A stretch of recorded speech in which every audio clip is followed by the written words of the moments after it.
Mota, certamente o arquivamento de 10 mortes, na verdade, as investigações decorrentes dessas 10 mortes nesse massacre no Jacarezinho pode enfraquecer esse processo, né? E as ONGs ligadas à violência, e sobretudo aquelas que monitoram esse processo na capital fluminense e também no estado fluminense, devem criticar demais. Como você vê essa postura do Ministério Público? Arquivamento de investigação de 10 mortes desse massacre que ganhou o noticiário, né, Mota?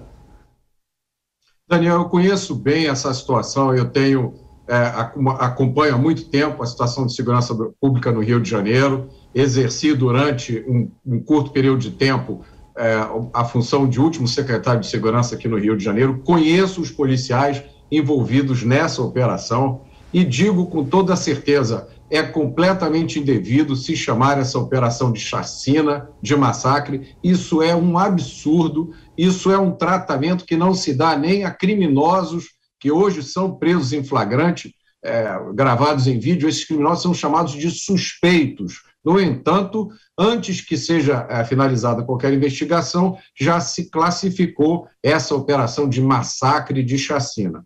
O que as pessoas precisam saber é que desde meados de 2020, em virtude de uma ação de descumprimento de preceito fundamental, número 635, que foi entrada no STF por uma série de ONGs do Rio de Janeiro e pelo Partido Socialista Brasileiro, as operações policiais nas favelas do Rio de Janeiro, Daniel, só no município são mais de 1.400 favelas, nas quais se estima que existam por volta de 60 mil homens armados, estabelecendo o domínio territorial. As operações nessas favelas foram suspensas em virtude dessa ADPF 635.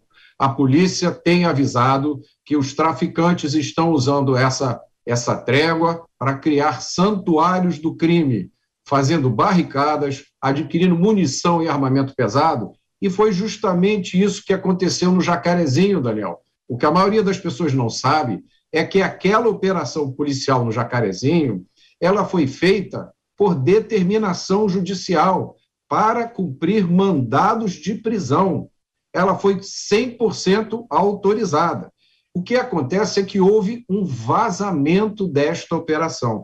Os advogados dos criminosos tiveram acesso às informações da operação e quando a polícia chegou no Jacarezinho, repito, para cumprir uma ordem judicial, encontrou os criminosos encastelados atrás de barricadas de concreto. Aquilo ali é uma situação medieval. O primeiro policial que saiu do carro levou um tiro na cabeça e morreu na hora. E a polícia ficou numa situação, Daniel, que só tem paralelo numa situação de guerra, é como se fosse uma guerra. E essa é a realidade. Foi uma operação feita para cumprir uma decisão judicial e a Polícia do Rio de Janeiro, como sempre, ao invés de encontrar uma operação policial, ela encontrou uma situação de guerra. Existem forças no Rio de Janeiro, existem interesses que ganham muito em apresentar uma situação dessa como chacina, como um massacre, quando, na verdade, não se tratou disso. Foi uma operação policial que encontrou, numa favela do Rio de Janeiro, uma situação de guerra que jamais poderia ser admitida num Estado democrático de direito.